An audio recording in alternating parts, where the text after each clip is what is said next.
My question is, it's not so much a question, but I was hoping to get your insights on the evolution of the corporate world in the next 20 years, just sort of a prognostication of where you think the corporate world will be. I mean, you look at the environmental movement, there's some parallels, Yeah. I think, between that and the business and human rights movement. Yeah.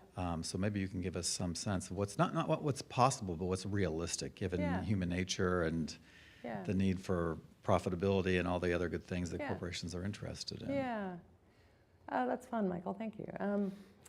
Yeah, I think one development that's been interesting in the last couple of years is how human rights has emerged as a way that people are talking about and thinking about businesses' role in the world.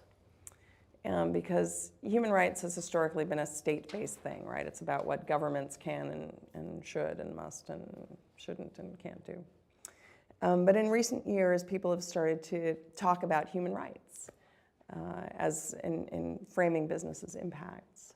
And I think that it's actually really helpful.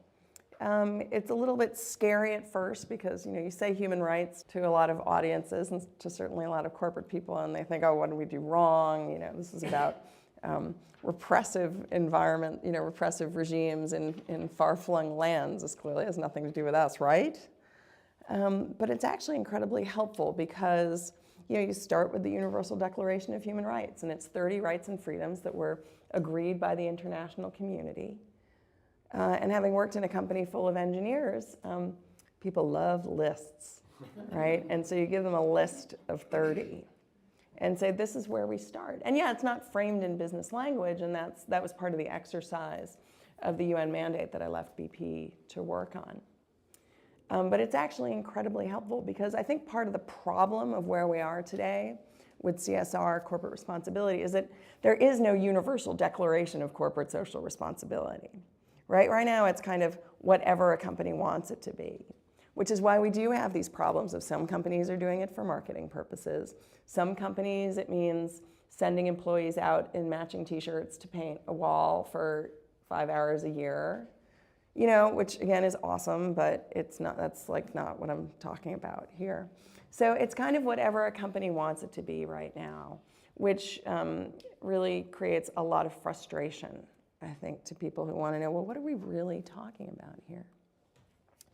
So I think it's been encouraging, actually, to see so much more uptake of human rights as a framework for people, for companies and for advocates to talk about the responsibilities of corporations, because it provides a common starting point.